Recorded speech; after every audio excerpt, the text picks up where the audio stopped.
जो हम कहते हैं धर्म का उत्थान हो और अधर्म का नाश हो, उसके बाद हम कहते हैं कि इस्लामिक धर्म है, तो सबसे बड़ा तो अपने दिमाग से ये पर्दा हटा दीजिए कि इस्लाम कोई धर्म है। ये बिल्कुल शुद्ध एक राजनैतिक आंदोलन है जो कि अरब से चला है और पूरे उसमें घूम रहा है। वो राजनीतिक सत्ता को प्राप्त करने के लिए कुछ भी कर सकते हैं।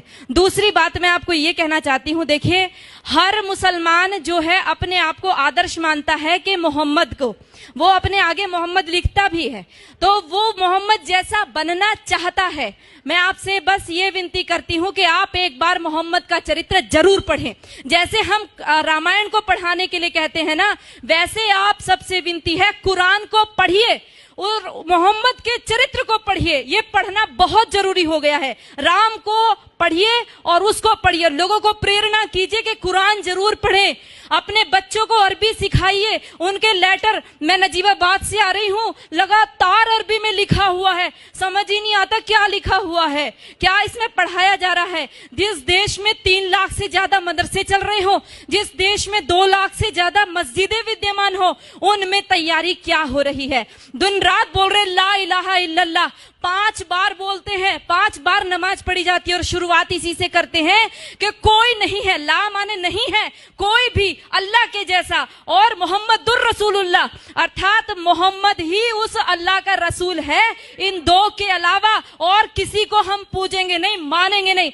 अब ये बता दो, जिस व्यक्ति को 5 बार लगातार यही बताया जा रहा हो, दिन में 5 बार जब बताया जाता हो, तो उसकी मेंटलिटी क्या बनेगी। वो सीधे आपके ऊपर तलवार लेकर के खड़ा होगा। और ये केवल, ये तो अजान है, नमाज अलग होती है, ये अजान है। आओ आओ, अपनी नींद को छोड़ करके आओ, बैठो यहाँ। उसके बाद एक मौलवी बोलता है, एक मौलवी के इशारे पर सब झुकते हैं, खड़े होते हैं।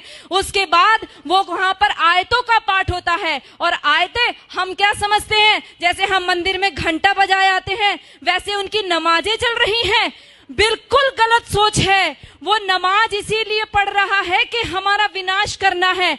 अगर हमारा विनाश करने के लिए कोई व्यक्ति दिन में 5 बार तैयारी करता हो और हर पड़ोसी तैयारी कर रहा हो 5 बार, और हमारी नींद ना खुले, तो याद रखो कि हमने अपना रिमोट कंट्रोल उनके हाथों में दे दिया है।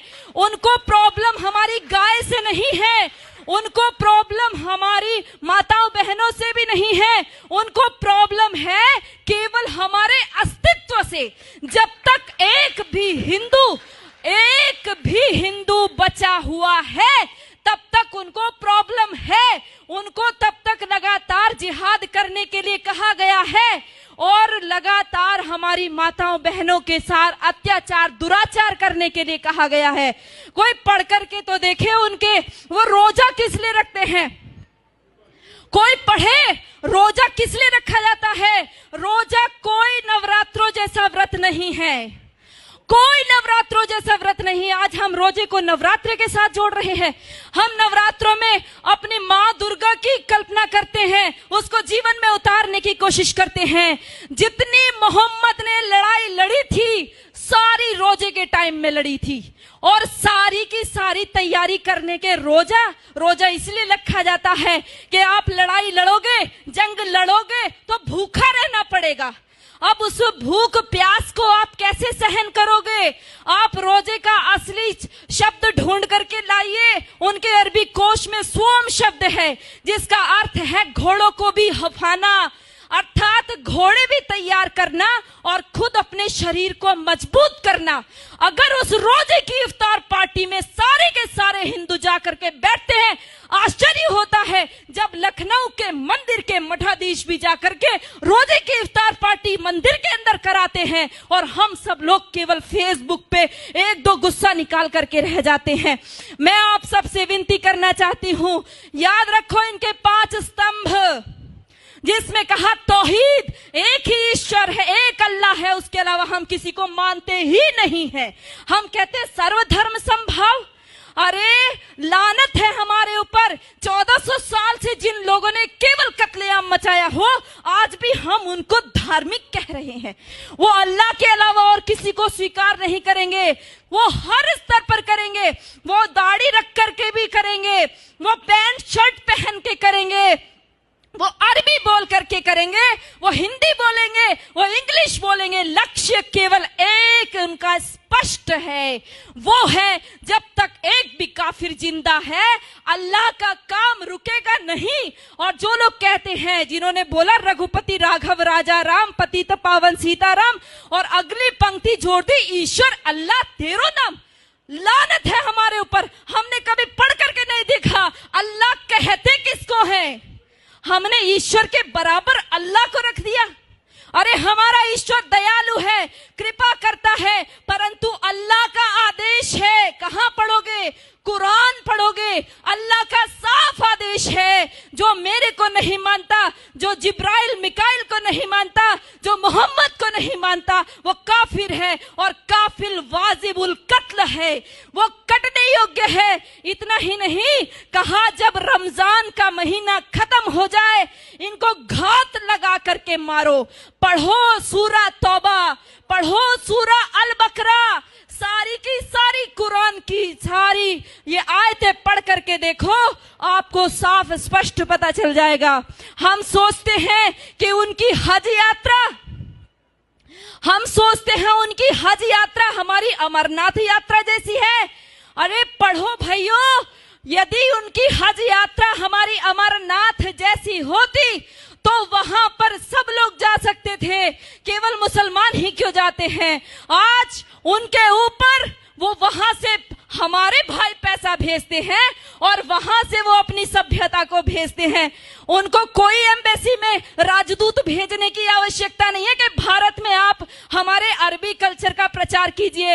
ये सारे बढ़ाए हुए दाढ़ी, ये सारे ऊंचा पजामा और नीचा कुर्ता पहन करके सारे वहां से सीख करके आते हैं और अपने आप यहां पर आकर के सिखाते हैं। याद रखो, मिटेगा ये धर्म और आबरू भी जाएगी, तुम्हारे नाम से दुनिया को शर्म आएगी। यदि आज नहीं जागे तो कोई हमारे बचाने वाला नहीं है। ये नमाज खिलाफत का मिनी ट्रायल है। ये नमाज इसलिए कहता है कि एक खलीफा बैठाएंगे और उसका राज चलेगा। ये पहले भी हमारा देश आजादी के लिए जूझ रहा था और सारा मुस्लिम जगत खलीफा के लिए जूझ रहा था। इतिहास पढ़ करके देखो, मालाबार में जो युद्ध हुआ, हमारे लोग जो मारे गए वहां की महिलाओं के साथ, क्योंकि खिलाफत आंदोलन फेल हो गया। टर्की में खलीफा था, उसकी खलीफाई चली गई, खलीफा छोड़ करके इंग्लैंड भाग गया। वहां से इनको गुस्सा आया, आक्रोश हमारे हिंदू माताओं बहनों के ऊपर निकाला। वो जो लेडी रीडिंग को पत्र लिखा था हमारी हिंदू महिलाओं ने, कभी पढ़कर देखो, उन्होंने लिखा हमारी कितनी दुर्दशा हुई है। हमारे सामने हमारे बच्चों को, दूध मुहे बच्चों को भाले की नोक पर उछाल करके ऊपर टांग दिया गया।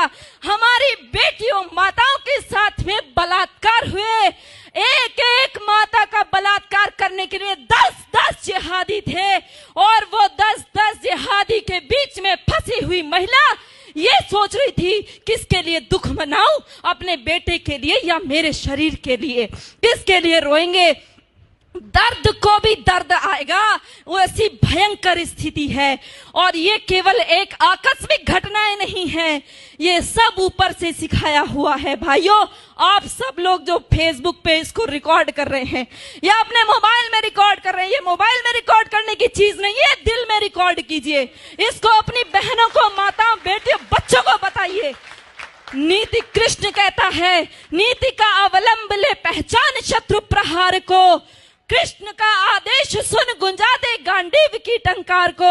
ऐ पार्थ चादर तान कर सोता रहेगा कब तलक, तू उठ जरा निज शौर्य का परिचय करा संसार को। तो उठ जरा निज शौर्य का परिचय करा। धन्यवाद।